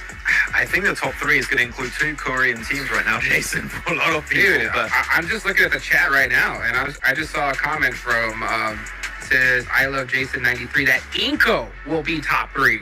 So I mean, I think they're doing what you're saying, Jason. No at all.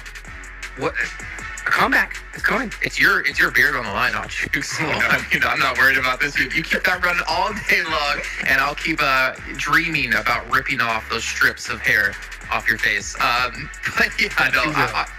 It's been insane, and I think we obviously need to turn maybe our attention towards some other teams out here, like maybe your Vampires, who they did have a good stop on Twisted Minds. We did see that last match, Max. Yeah, they had a really good nade from Tony K. It was an interesting initiation actually from the side of Twisted Minds, because I think it was a push that made sense, right? Looking back on the map, they didn't have too many options. Otherwise, you're going right into DRX or you're going right into Inco, and you wouldn't even be safe if you win the fight. So sending it into Vampire made a lot of sense at the time.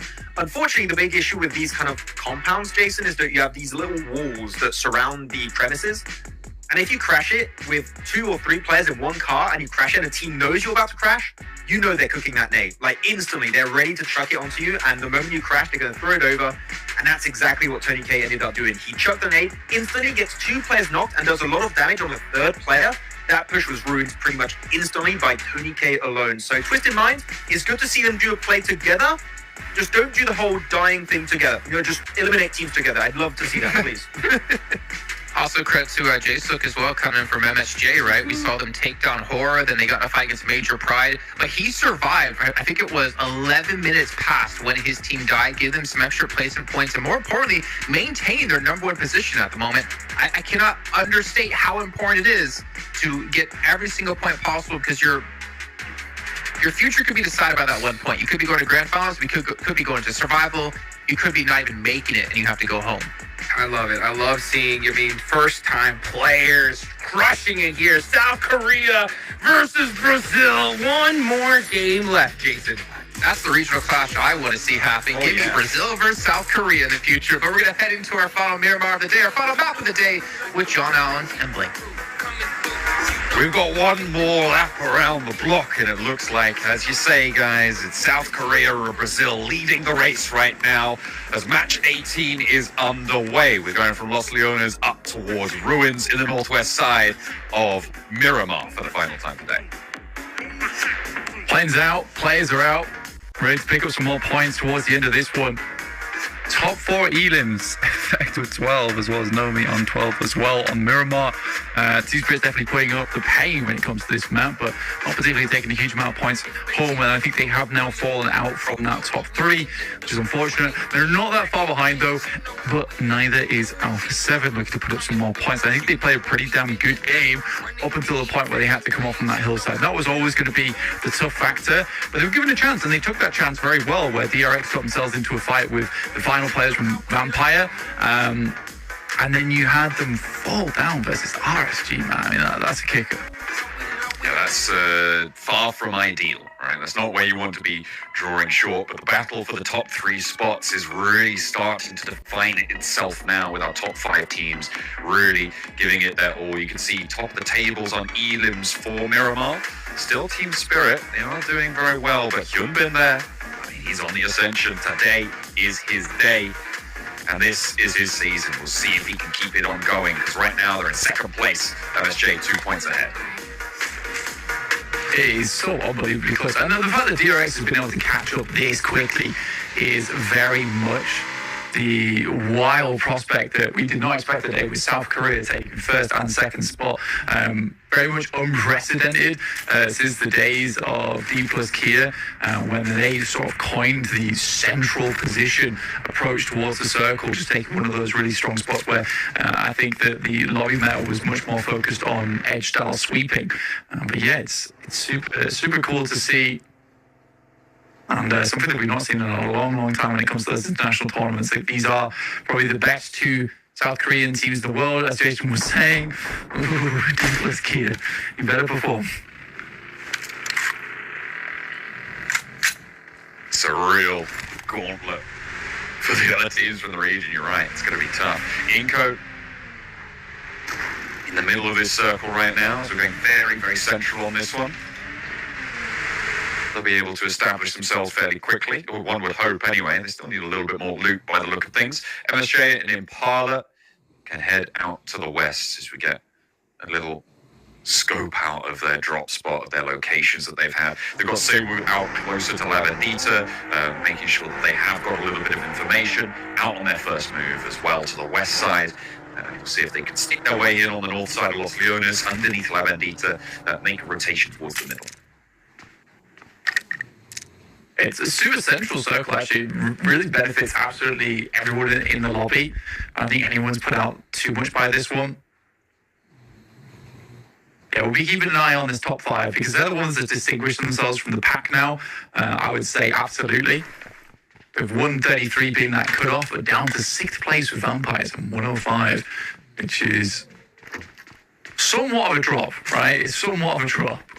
Absolutely. It's a very, very difficult chasm to try and cross as well for DXavior and for Vampire.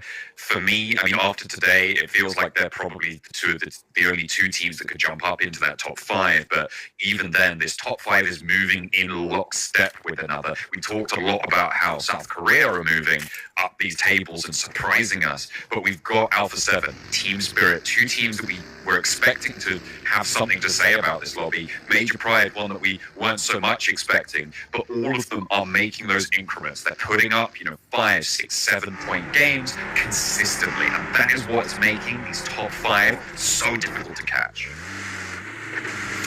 Again, that consistency is what everyone wants when it comes to a PUBG, being able to put up those points. And it's the key thing for Alpha 7, which kept them in the running for so long. Even when they didn't have the hottest of starts, they completely switched playstyles, which is a playstyle that's more geared towards getting towards that top side of the lobby, into the top 3. Not looking for a first place, not looking for crazy games, just games that are going to keep putting them in that top 5, 6 to 7 eliminations. It's what Team Spirit's trying to do, but they're not getting those top 5s. They're purely getting the eliminations on site, which is still good, but those extra added little points when it comes to placements is the thing that's carrying Alpha 7 further towards that top side. But yeah, real brawl at the end of the day. Now I'm super excited to see exactly who we do have in our top 3 when we end this, and this fight between Major Pride, Team Spirit and Vampire and Alpha 7 is going to be close. Absolutely. It's really, really difficult to call it. Well, it is in fact impossible to call. Obviously, the gap up towards DRX is a little bit long there for Alpha 7. There's a 10-point difference between them and second place, but even so, we've seen what these teams can do, right? We know that they can cross those gaps very, very quickly. When you're talking up towards a 30-point gap, that's where things start to get a little bit dicey, but definitely achievable for anyone in these top 5 to jump up into even first place in this match. I think when you say it's impossible to call, it's really, really hard. But if we just take into momentum's sake and how the games have been going, I think if anyone can do it, it probably would be Alpha 7 just to stay ahead here towards that top side in third place. I think Team Spirit's had a bit of a slowdown for absolutely the same kind of story. Alpha 7, they've just kept racking up these points. Again, haven't been mega games, but they're games that just keep piling up. And after a while, they are sitting on a mountain of points, which is great to see. DXavior, I think they're very clued in on this position that is behind them. And this will be the first obstacle of many for Alpha 7 during this game. Moving in. Their approach from the east side, DXavior have been spotted. Alpha 7 cooking the nades already as Nadetti gets into a bit of a dangerous spot, but does have the cover from the back lines of DXavior. Carrillo's already taken a little lick of damage there, and another player sent forwards for DXavior. A 2-pronged attack now, looking to try and regroup it, but Nadetti gets a bit too bold. Backed off the ridgeline, another challenge from McGrellan as well, looking to try and lead from the top of this hillside, and DXavior now 3 players up close, but McGrellan has their number. Nadetti's first to fall, Lamborghini and Levi's towards the back now. Nades keep on trading. No one really looking for the bold peaks, but a big pickup for Levi's keeps them safe for a little bit longer. However, they've isolated that position. They know this location. Over to Revo. Ooh, not quite long enough there. Levi's nearly puts a second one into the mix of it, and the backup from DXavior needs to come in. Paragin's going to roll up, draw some attention, and do more than that as well. Revo needs to stand tall, but can't quite, as he's trimmed down to size by DXavier's roller. Alpha 7. They are in danger now. Third place on the table, sure, but Major Pride and Team Spirit hot on their heels, and with DXavior as an outside draw, they may be able to find Mafioso and draw their day to a close. Maybe it was impossible to call after all. Alpha 7 do not have fun there. Some great nades coming through from DX Xavier at the end of the day. And again, it's more than just that. The movement coming through from Levi's was fantastic, backed up by the rest of his team. The fact that Adeti was able to get up close, send a nade across, they knew that they'd be walking back from it. So in that moment, that's when he chooses to rotate in the vehicle. Really, really well done overall. And that is the final play from Alpha 7 to fall. No chance to even get some placement points in this game. So 0 overall. And I think with that, it would be an incredible feat now for Alpha 7 to stay in that top 3. You're expecting Team Spirit and Major Pride to get at least 1 or 2 points this game. You would hope. But Alpha 7, severely diminished in their point scoring capabilities, it's safe to say. As 0 will be where they draw short. 136 on that tally. Twisted Minds, currently having a nightmare week and not impressing anyone really. 1 or 2 good positions in some games, but even then they just can't convert, and it has been pretty dastardly for them. Unfortunate. From San Martin, they'll make their approach. DRX though, opposite, right? Fantastic ascension today specifically. Before today it was Miren Sejong. Now the twofold attack onto the tables from South Korea. It's the most notable occurrence we've seen so far. Major Pride with a roll on down into the buildings here.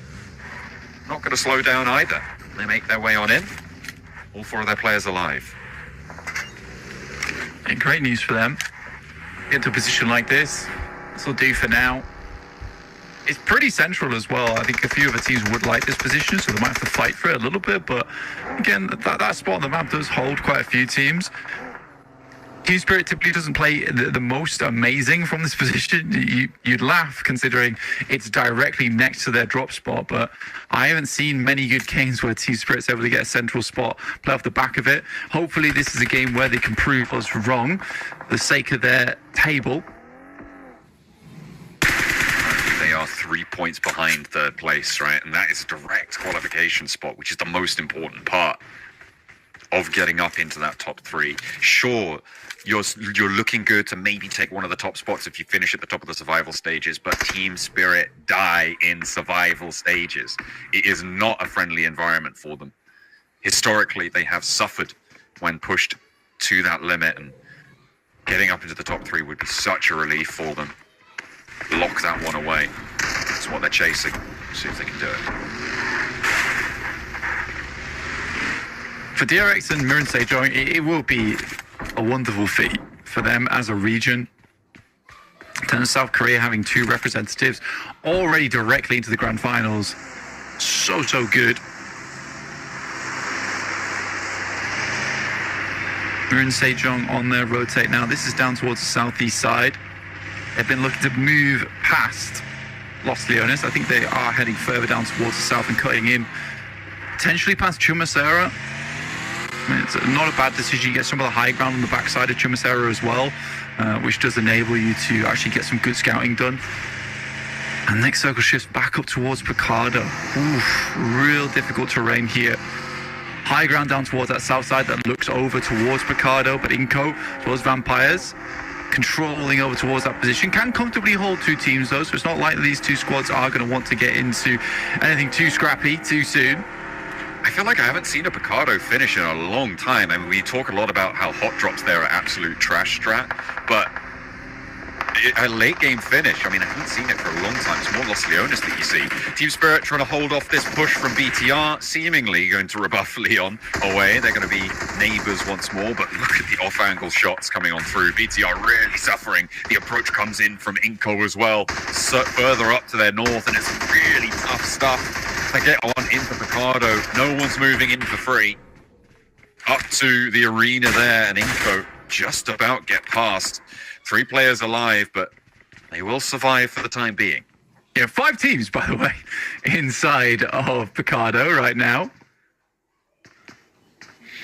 Team Spirit dangerously close to BTR, who are going to get that reset. They'll be able to get their 4th player back up. There's a limping push in towards that building, but they'll get the splints on, bandage up, good to go again. I'm just going to reposition the vehicle so they don't get shot out, just in case they do need to make some quick rotates in the future. All of those teams in Picardo now, unless they find a big opening knock, are not going to be moving for the next 3 minutes, 3 or 4 minutes maybe, until they are forced to do so by the blue zone. It's all on the teams on the outside to dictate how the pace of it will go later on into it. On the south side, you've got both DRX and Mirin Sejong currently being guarded out rather thematically for today by Harame Bro on a wide split on the south side. It seems like Harame Bro's been the only team that's actually been able to do anything against these two rosters, but they're still not doing very well on the overalls. It's unfortunate because we've seen some pretty cool plays from Federales, from a couple of these players as well. I think for RSG as well as Harame Bro, they're both the mosquitoes of the lobby. They're so annoying to deal with. And they have actually lost quite a few games for other teams, purely because of the backstabs that come through and the sudden clutch moments that come out from nowhere. But you're definitely right about that central arena. We do have a circle of teams currently placed up because they cannot assault one another in those buildings. There's so many angles off the side. You saw that BTR tried to take a small engagement with Team Spirit, but could barely do that with the shots coming through from Harame Bro as well as DX Xavier. And Horror were about to get involved. So yeah, you're right. Especially with this circle now, it feels more and more certain like we're heading over towards Picardo.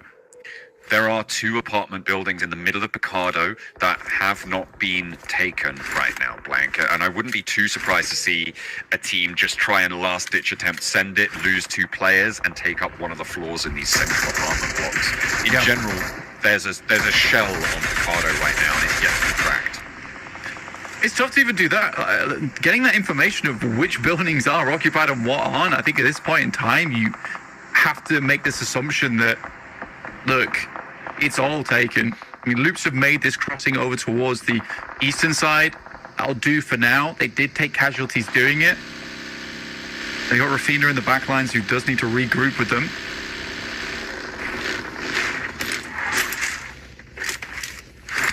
DX Xavier torn to shreds getting over towards here. 2 players left. Losing a lot. Twisted Minds on their north side. 1 elimination so far. On their feet, though, which is not ideal for this sort of an approach. No vehicles when you're looking at having to crash into Picardo.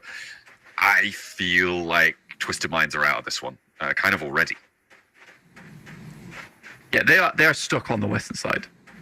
DX Xavier currently on down towards the south. They do only have 2 players, so not too much of a threat for them right now. If Twisted Minds, it's a slow approach. They can definitely take these buildings off towards the east, which is what they're currently doing now, and hope for something that pushes over towards that western side, which should be very useful for them in the future. They're certainly cut out. I think Zeus is in one of the positions that I do like on the outside edge of the circle, playing that ridge on the east, as well as having a backstop location down towards the south on the warehouses. They can control a lot of the area on the east off the back of this, and if they do get a miracle shift over towards the eastern side, it's certainly a strong place to play.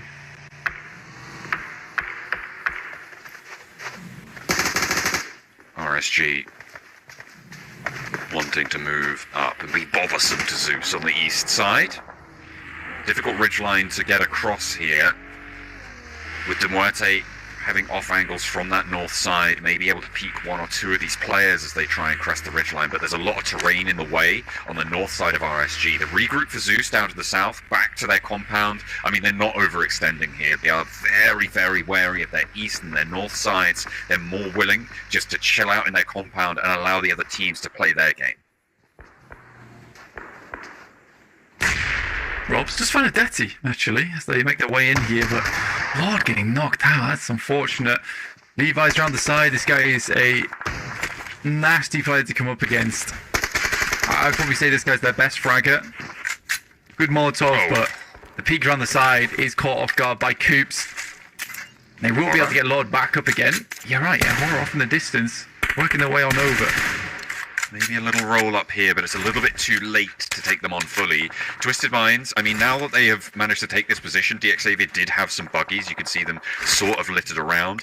Maybe Twisted Minds can utilize that and gain a little bit of power. I said they were sort of out of this one. DX Xavier, give them a little opportunity. Just they'll be happy to take. Stage 5, though, incoming 2 seconds. I think that does head back over towards Picardo. It does indeed. I think Twisted Minds can just double back now over towards that compound they scouted out previously. They create space down towards the south side. It can move out. And this does lean a little bit over towards that western side. And there's 2 loot crates here as well, so good luck for them.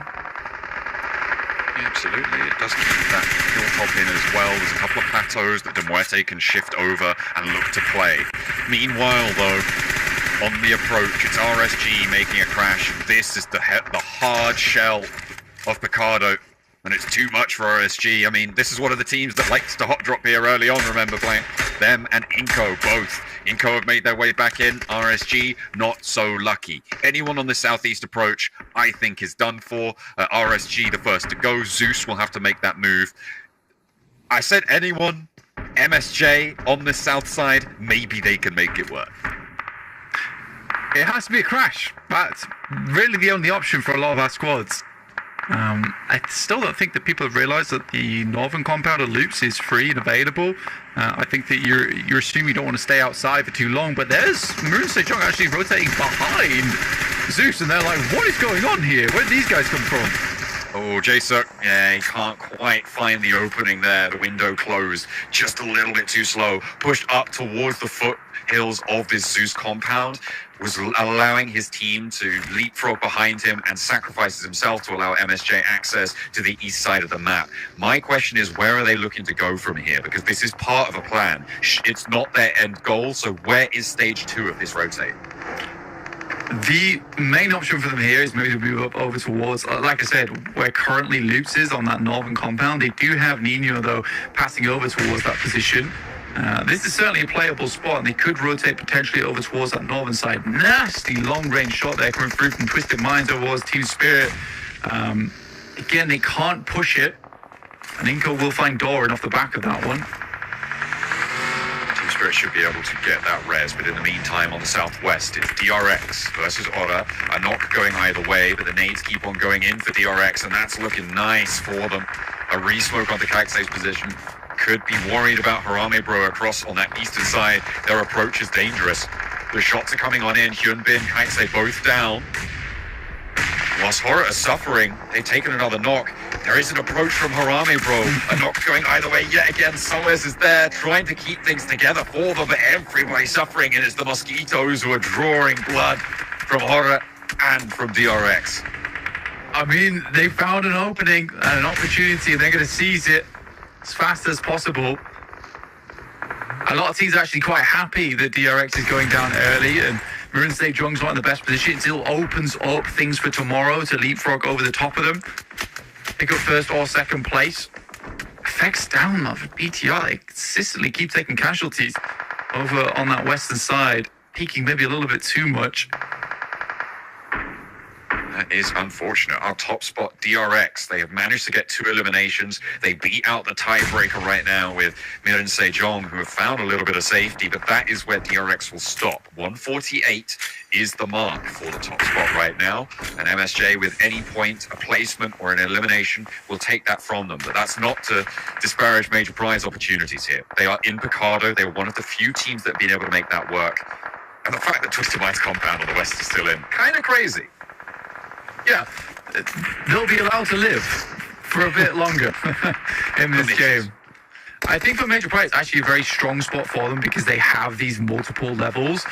For Team Spirit, it's slightly more difficult with this building that affects currently in just having the one floor to it.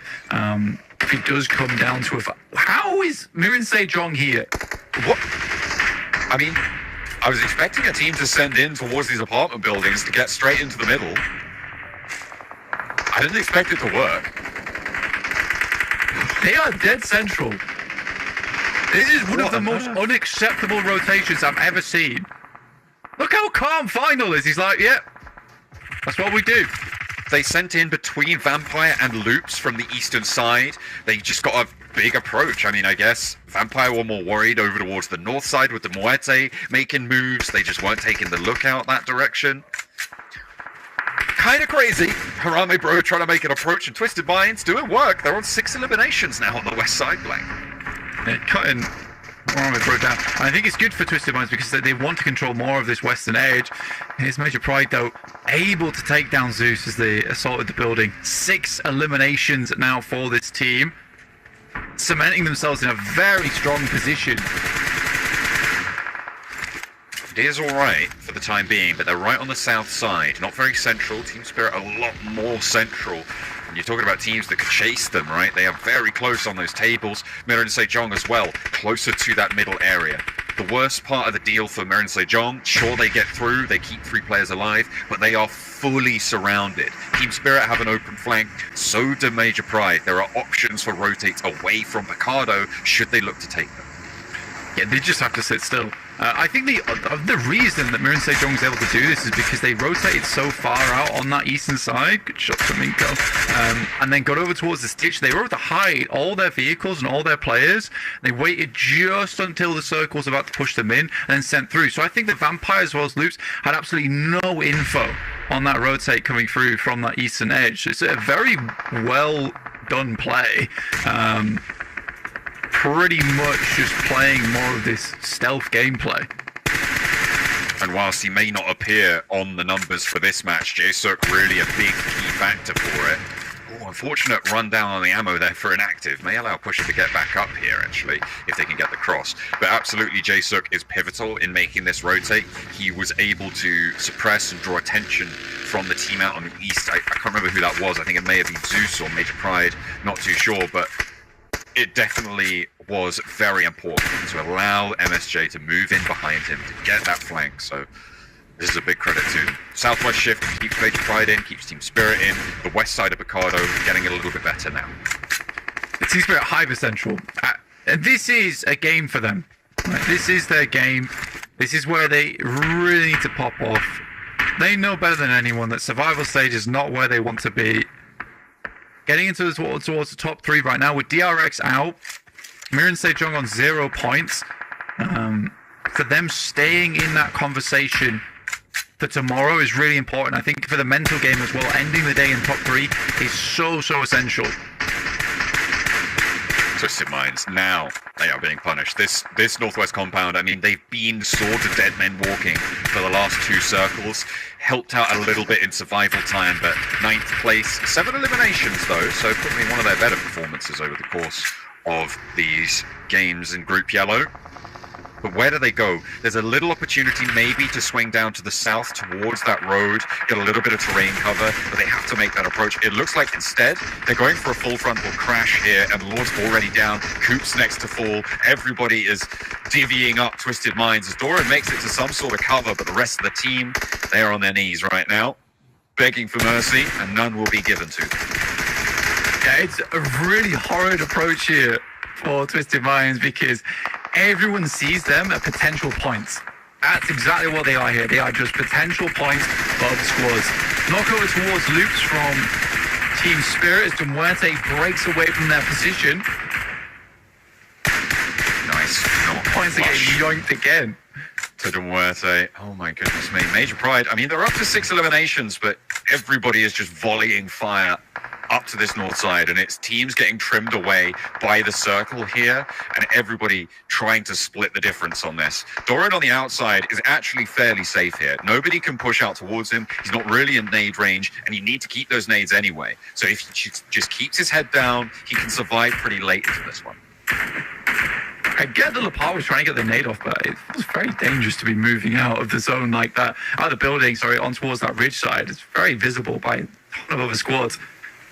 Oh, Major Pride. This is so sad. I mean, 6 eliminations is good, but they could have had a whole lot more. They have the highest position the map to be playing off the back of here. Doran gets top 5 easily here.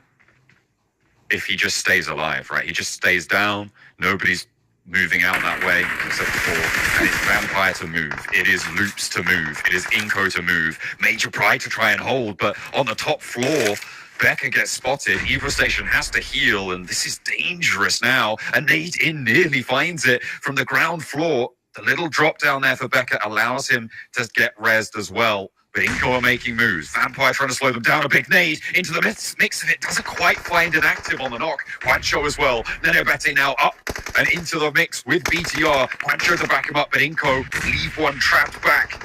Looks for the heal, tries to find it. A nade over to Nenobete. Finds the knock, and it's up to Juancho. He's good for one. The second as well. And Inco's rampage into the BTR compound. 2 more players, 1 volt, and it will be cut down as well. Inactive's here. He's across the way, but it's all up to Juancho. He may not even need the backup here. 3 players fall, and finally he's curtailed. The burn comes through from an off angle. It's not even BTR to do it. Team Spirit and third party, and they want to do it quickly. They will look for the last player of BTR, and it will go their way. Vampire chiming in to try and separate this fight from Team Spirit, but Nomi once more. This guy is bold, he's brash, and he's looking to make it work. I mean, they need points. They definitely need points. In comes Vampire as a full 4-man squad, splitting out over towards Twisted Minds. Becca struggling as Luke's move towards the position. Effect will take down Doran. Becca finishes off Neil's ladder. Oh, Doran calms was back stepping down up. again. I mean, Doran was stepping up to try and steal those points, but just survive, get some later. Back down into zone 9. It really does not feel that way. Team Spirit with a real nice location. Other teams would beg to take off of them. Neil's ladder are 8 eliminations for Major Pride. Hard to catch up to them now. Team Spirit would have to absorb a lot of the elims in this lobby. TRX are sweating right now as well, because this top 5 is approaching. Alpha 7 a bit unhappy about this as well. MSJ, they close down loops and somehow with a miraculous rotate find themselves in the mix. They are now in that top spot. The placements will add up to 4 teams remain. Vampire with 4. Team Spirit, the raid boss now, but nades are pouring into their locations, trying to fend off everyone. The gap in the wall suppressed by Matic. Vampire will be pushed through, but Schweppes lands one to him, and no response to be found. Effect needs this res, and he needs it now. That is a wild nade coming through from Schweppes, and they know the location should be close by. Evo Station getting shut down by Mirren Sejong, just Becca now remaining safe. Wu down inside the building and outside the truck stop. Flat tire there for Hoxie. He drops to a knee. Final for the last player to stand for MSJ. Very thematic, but Becca looks to shut him down. The final circle's closing on the west side of Picardo. Oh no! And a nade from the backlines. Finals death knell will take down one player from Team Spirit. Kitsune getting res now, and it's all up to Major Pride with Becca on the outside. May be able to be a little third-party angle here. Vampire trying to make their approach, but it's suffering on all fronts. AZ is down, and Becca strafes across with a spray down.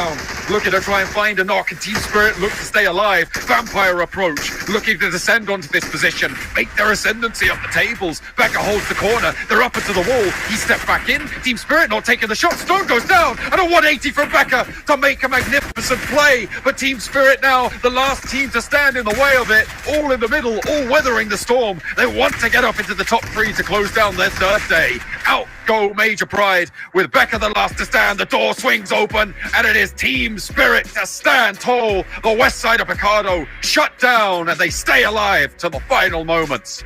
Spirit ending from Team Spirit, but does that get them into the top 3? That is the question on everybody's minds right now, because Major Pride were able to put up a ton of eliminations. It's going to be horribly close for them. Maybe 1 or 2 points differential either side, but we will have to wait and see what the death says about it. But yeah, that was a great game from them. A really strong position. There was a few moments where they maybe stuck their head out a little bit too far, but what a run from Major Pride. That was not easy, and Becca made an incredible play towards the end there. Stole so many points away from Team Spirit onto Vampires.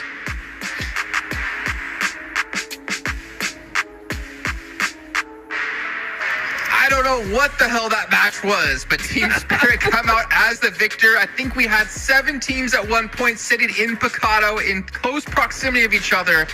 Though I really felt like Becca here, as we saw, the almost clutch out of him was insane. The game sense, the shots he was hitting as well, really showing why Major Pride is proven to be one of the strongest teams in the world.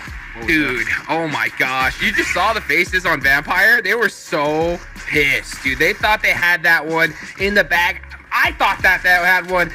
Jason thought that they had one, but Maxman said Team Spirit was going to win, and that's exactly what happened. No, I said Team Spirit. He said Vampire. No, I was said gonna that. Correct you there. Actually, no, Kalara said that. Oh yeah, Kalara said that. I forgot. My bad. We can see here though 8 eliminations coming in for Team Spirit, and they fell out of top 3. This potentially could get them back in there. We'll never know, but we will find out as the overalls will come out at the end of the day. I don't know why, so we'll never know. We're gonna find out in like a couple minutes. But honestly, an insane match. Though I do want to point out one team that we did talk about, MSJ, Mirren Sejong.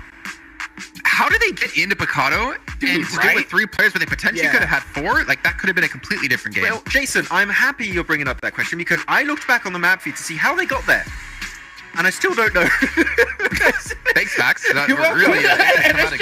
They just rotated us 3, and they sent in the center, and they did not get eliminated. That's literally what happened. That is just what happened for MSJ. So they just sent it. One building was open, and they took it for themselves. And also had some really good clutches. Finals nade hot jukes, by the way. That created a big possible opening for Vamp.